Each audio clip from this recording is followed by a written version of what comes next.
Good evening, Zimbabwe. Welcome to Live Talk, The Connection, a platform where we discuss issues affecting young people. We are coming to you live from Studio 7 at the Voice of America in Washington. This Tuesday, September the 12th, 2023. I am Tungamili Nkomo.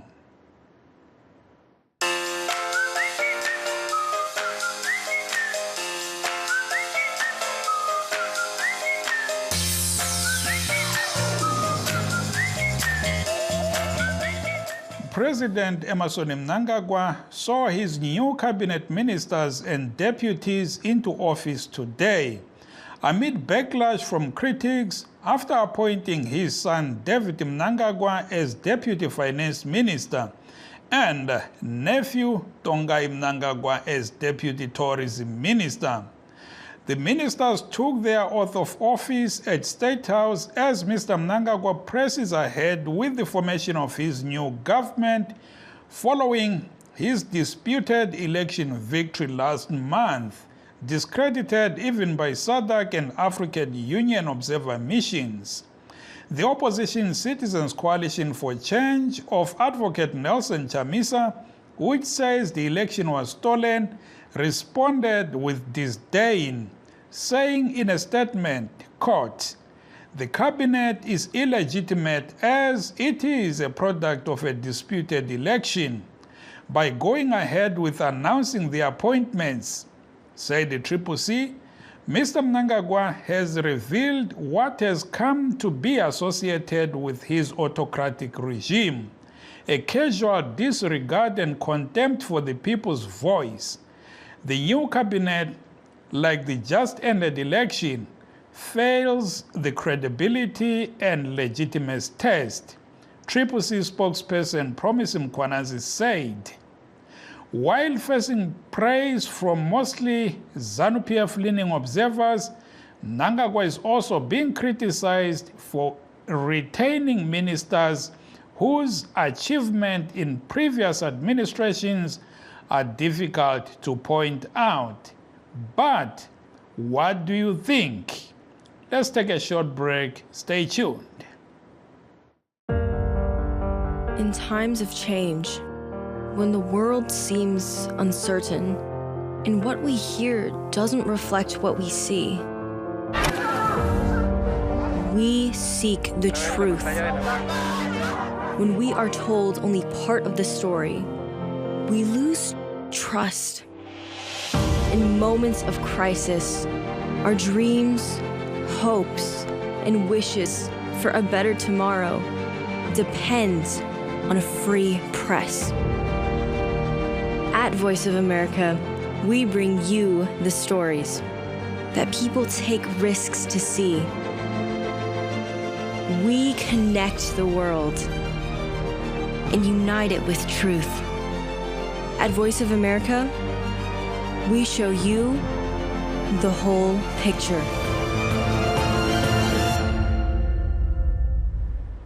For those just joining us, this is Live Talk, The Connection, coming to you live from Studio 7 at the Voice of America in Washington. Tonight, we are talking about President Emmerson Mnangagwa's new cabinet ministers who were sworn into office today. We are streaming live on our Facebook pages, VOA Shona, VOA Ndebele, and VOA Studio 7. We are also live on YouTube at VOA Zimbabwe. But before we get into the new Zimbabwean cabinet, let's look at what is happening in Zambia. Zambian President Hakainde Hichilema is in China this week at the invitation of Chinese President Xi Jinping. The state visit comes after much of Zambia's debt to China and other countries was restructured in June through a $6.3 billion deal approved by the International Monetary Fund. Kathy Short reports from the Zambian capital, Lusaka. In 2020, Zambia became the first African country to default on its sovereign debt during the COVID-19 pandemic, which depressed economies worldwide. In June, Zambia reached an agreement with its government creditors to restructure $6.3 billion in loans. The International Monetary Fund, or IMF, approved the deal. China is Zambia's biggest foreign creditor, with the African country owing more than $4 billion to the Export-Import Bank of China alone. According to some analysts, Zambia was a victim of debt trap diplomacy, a practice in which a creditor country lends money to poor nations, mainly to increase political leverage. China has denied those allegations, and both Zambia and China say bilateral relations are strong and warm. Thabo Kawana is a spokesperson for Zambia's Ministry of Information and Media. And China and Zambia have had a very strong relationship that are historical, and they can be traced way back from our founding fathers of our nation, in this case, Chairman Mao of China and President Kenneth Kaunda. However, Nalukoi Milapo, a University of Zambia lecturer in development, governance and international relations, says China has benefited more from trade in Africa than have countries like Zambia. Milapo says the IMF restructuring deal did not go far enough, and that she hopes the Chinese and Zambian presidents can discuss more ways to relieve Zambia's economic burden. So I think that it would be important to see, even if there are modalities around even debt forgiveness, if they could even get into those discussions. Because if China is our friend, I think that we expect I think a better deal than what we actually got. In a message to commemorate President Hichilema's visit to Beijing, the Chinese ambassador to Zambia, Du Xiaohui, said China is committed to trading fairly with developing countries like Zambia. In 2022, the total trade volume between our two countries reached $6.73 billion, which is 30.2% increase and record high. According to the Zambia Development Agency, the more than 600 Chinese businesses in the country have invested more than $6 billion into the economy. The investment has created more than 50,000 local jobs in agriculture, mining, and other key sectors of the Zambian economy, the agency says. Kathy Short, VOA News, Lusaka, Zambia. Thank you there, Kathy Short. Siyalamukela kuhlelo labasakhulayo lamhlanje olwe Livetalk, The Connection. Sikhangela udaba lumqoka ke lamhlanje ngolokufungiswa kwamalunga ecabinet kaMongameli Emmerson Mnangagwa esingathi lidale labaphathi intambo. Bakhethiwe izolo bafungiswa ke ukuqala umsebenzi namuhla. Abanengi lizwile ukuthi babuyelile omthuli Ncube, kodwa bakhona njalo abanye abatsha esiza ekhuluma ngabo abakhethiweyo. And to discuss this matter tonight, we are joined by ZANU-PF Information Officer Francis Mufambi, Opposition Triple C official in North America, Tawanda Zokora, and Helen Kadirire of the organization Women's Academy for Leadership and Political Excellence. Thank you all for joining us. Let me start off with you, Mr. Zokora. We saw President Mnangagwa appointing his cabinet yesterday. Today, ministers were sworn into office. But again, we saw your party issuing a statement dismissing that cabinet as illegal. What exactly do you mean? The cabinet is illegal because it's being appointed by a legal and illegitimate leader who was born out of an illegitimate process, a fraud of an election, a term of an election. And as of now, we do not accept Emmerson Mnangagwa as the legitimate president of Zimbabwe. And that position remains. And as Zimbabweans, as citizens, we will continue to fight that using any peaceful and any constitutionally approved means that we can have. As he continues, President, as Mr. Mnangagwa continues to score on goals You saw what he did, bringing back a pedophile, bringing back an abuser, someone who is known to be abusing women, to have abused young women. The Vice President, Mohadi, was brought back. And today, we are also seeing Mr. Mnangagwa appointing his own children, his own family, to become part of the cabinet. If Zimbabweans are not made angry, if Zimbabweans are not challenged, are not moved by what Mr. Mnangagwa is doing, I don't know what will. This is a kitchen cabinet. This is a home affairs cabinet that we are seeing. There is no merit in what Mr. Mnangagwa is doing. There are more people, many people that are qualified for those positions than what we are currently seeing. We are seeing a country that is being prepared to more looting. The son is now a deputy minister of finance. Where is it going to take us? This country is not moving forward. This country will never move forward as long as we have a president or someone who calls himself president, who doesn't think about the country first, who doesn't think about the people of Zimbabwe first. So as citizens, we'll continue to fight using all channels that are available, regional, international, and inside Zimbabwe. Like that statement said, that was issued by our spokesperson, Mr. Mnangagwa, he continues to test the patience of Zimbabwe. Simbarevani, Vataruona, Patakwenda uku, akupere zvakanaka.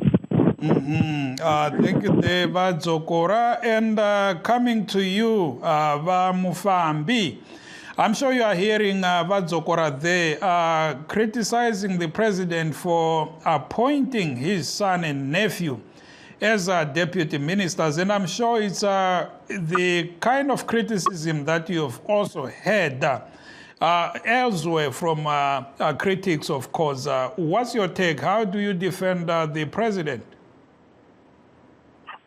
Okay, thank you, Mr. Ameli. I think the opposition is regurgitating the same nonsense they've been saying for a very long time, and they are today talking about illegitimacy of the cabinet, but at the same time they are not even calling David Quartet and Ian Macron illegitimate mayors as they are product of an illegitimate election, as they are saying, but they are actually in celebrating the election of these mayors. So you can actually see the double standards that we get from the opposition. Secondly, I think the claims of legitimacy are far-fetched and nonsensical and asymptomatic of a highly convoluted mind because they have no legal basis and they have no statistical basis. Legitimacy is not something that is manufactured in Chuara village or in Chanisa's mouth. Legitimacy is something that comes from the people. And the people have decided that President Mnangagwa should be their president, and there are statistics to support that. Right. So ZANU-PF is a structured party with a very large pool of personnel. The president can pick anyone to become a minister. And if someone becomes or happens to be a relative to him, it doesn't then disqualify them. Why? Because these same persons are qualified, these same persons are Zimbabweans, these same persons are party members in good standing. So definitely, I will even give you an example. In 1994, President Mandela appointed his wife, Winnie Mandela, to become a deputy minister of arts. But we have never had this childish and small talk about him appointing his family. So basically what is important is about delivery. We are talking about delivery. We are talking about ability to do the job. And the personnel that has been appointed by the president is the A-team of Zimbabwe, is the A-team of ZANU-PF. Actually, I think also these people are contradicting themselves because in the previous election we had Nelson Chamisa's family running in many positions. I'll give you something like 5 to 6 examples. There was Nelson Chamisa running for president. There was Simon Chamisa running for MP. There was Fungai Chamisa running for MP. There was a nephew to Nelson Chamisa called Daniel Berikuna Sheni Mashingo. There is a senator on who is a relative to Chamisa. There is Kennedy Dina the late, who is a relative again to Chamisa, who was in Harare. But we never raised these things because we knew that as a Zimbabwean, they had the right to stand for any office, and they have the right to be appointed for any office. So as ZANU-PF, we don't concentrate on small talk like the opposition, and this is why they always lose elections. And they even try to mudsling and speak about abuse of women and what. But look at it, there is a doctrine, a sacrosanct doctrine called the presumption of innocence. Vice President Mohadi has never been convicted of abuse of women by any competent court. Right. But we can at the same time actually point out to what was circulating in the social media. We saw the CCC Vice President busy molesting young girls at the University of Zimbabwe. Things that we don't actually condone in this modern era. So they cannot raise the moral bar when they know that their leaders get the lowest when it comes to that. Our focus is not actually on personnel or on who belongs to what clan or what family. Our focus is on who can deliver the Zimbabwe that people look for. And this is the team that the president has sworn in. Thank you. Thank you, Bamufambi. I'll come back to you, but I don't see how you can argue against somebody who says that is nepotism, because we are talking about a president installing his own son, installing his own neighbor. But again, I'm sure you want to respond, and I'll come back to you. We also have Information Secretary, that's Nick Mangwana, defending Mr. Mnangagwa, nekusarudza mwana wavo nemzukuru. Sithi hayi umongameli ulelungelo lokuthi akhethe isihlobo zakhe njengalokho akwenzileyo umntana wakhe lo mzukulu uthi babe ku cabinet babe ngabasekeli babaphatha intambo. This is what Nick Mangwana says on Twitter, now X. He says, we are lucky when in the election of MPs there are people with professional qualifications and good experience in the pool. The president has to pick ministers from. If some of these happen to be related to him, that doesn't disqualify them for nomination on that basis only. They are also Zimbabweans. Ndi uya kwa muri Helen Kadirire, that's our other guest. She's the spokesperson for the Women's Academy for Leadership and Political Excellence. What's your impression, Helen, of this new cabinet, which will take the country forward in the next 5 years? I think we'll start with the presidium itself. It shows that there's no political will to have a woman in vice president. We haven't had a woman as a vice president from the time that Dr. Joyce Mujuru was ousted out of office. So that is an indictment itself on the highest office of the land, that women's rights are more important.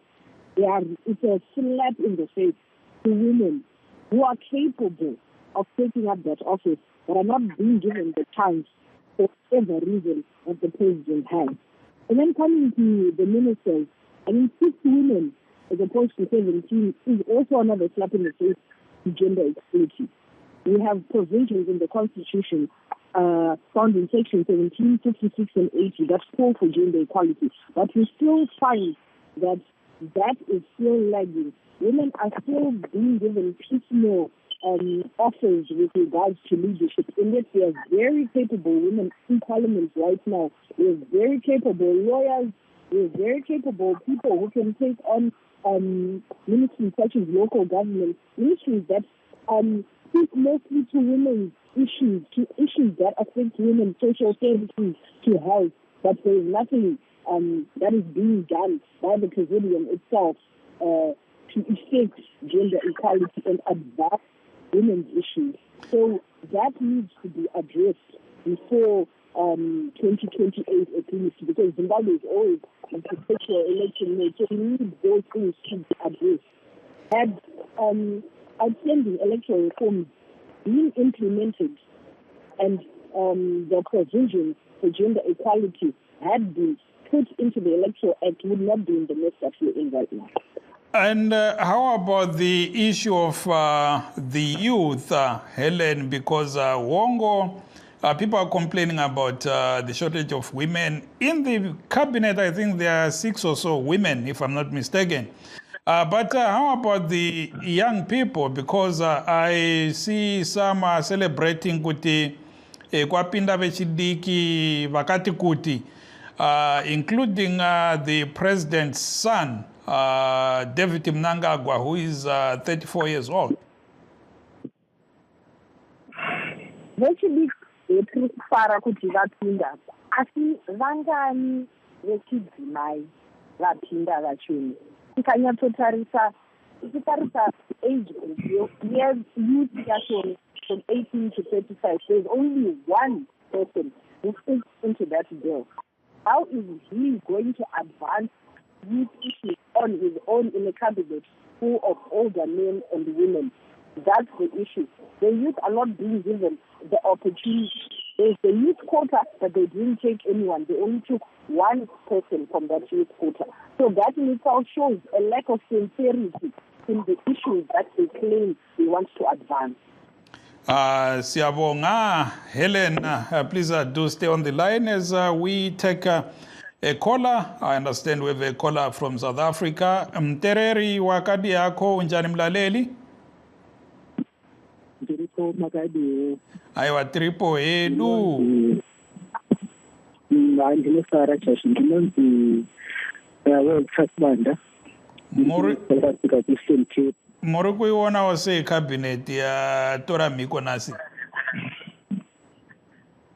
Inindona hazvina kutombonyaka because vamunangagwa vanogonanyira sei kuisa cabinet yavo ivo vachinje mutungamiri weZimbabwe neSADC. Because SADC iri kuti inawo kuZimbabwe hakuna mutungamiri, vakadira sarudzo, saka vanozonanyira kuisa cabinet yavo sei zviri legal. Aiwa, tinotenda mukoma nekupinda muchirongwa. Tinotenda, rambai makatibata. Siyabonga mlaleli eMzansi. Vadzokora ndiuye kwamuri. We saw the police today arresting Maureen Kademaunga, your CCC member of parliament for Sunningdale. She was arrested, I think, with a councillor for Ward 10, Clade Masho-Jera, and Dawoodi Jesab. They are charged with attempted murder and malicious damage to property. What's your take? It's the continued lawfare by ZANU-PF using the police, using state institutions to try and indemnify CCC leaders. We know that it's a strategy by ZANU-PF to try and get to the 2/3 majority that they want. So they are coming up with these trumped-up charges against our members of parliament. It's not the end. You are going to see more members of parliament being targeted. We know that Honorable Maureen Kademaunga is innocent. She is not involved. She was not involved. She does not do such things. As CCC, we do not interact with violence in any way. We only get the feel of violence or interact with violence when it has been used against us by ZANU-PF. So we'll see how it goes. We'll let the law take its course, but we know that Honorable Kademaunga is innocent, and just like everyone else who has been arrested by ZANU-PF or by the police, they will end up being cleared because they did not commit any crime. You saw what they were doing to our spokesperson, trying to come up with trumped-up charges against Mr. Promise Mkwananzi, even creating stories that he has been arrested in Lesotho. It's just a ploy by ZANU-PF.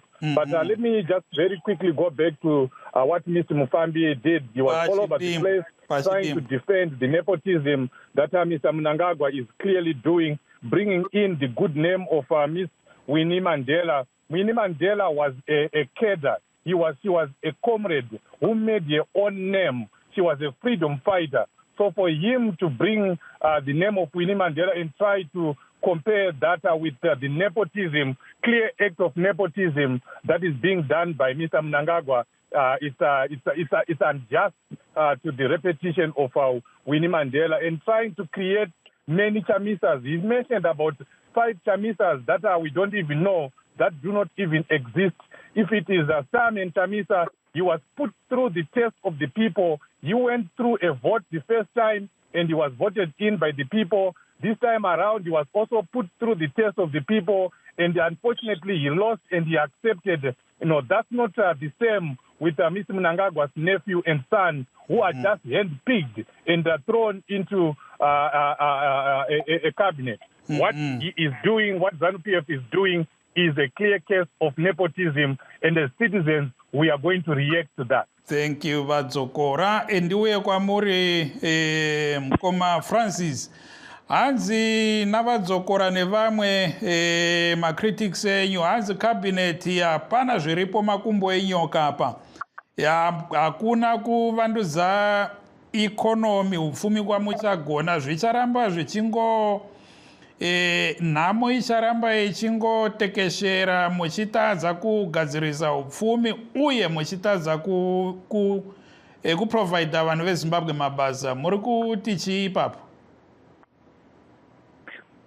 Okay, I think that is a very misplaced conclusion, because the government for the past 5 years has done what many governments in Africa have failed to do, and Zimbabwe actually was one of the fastest growing economies. I think if you remember, we had the highest amount of yield. Actually, a record yield in a very long time when it comes to wheat, when it comes to maize. And those achievements that were done by the government. And this current government that the president has put in place is the A team that will be able to push the conclusion of National Development Strategy 1 and making sure that we can implement National Development Strategy 2 with a goal to make sure that Zimbabwe will be a medium-income economy by 2030. Thank you.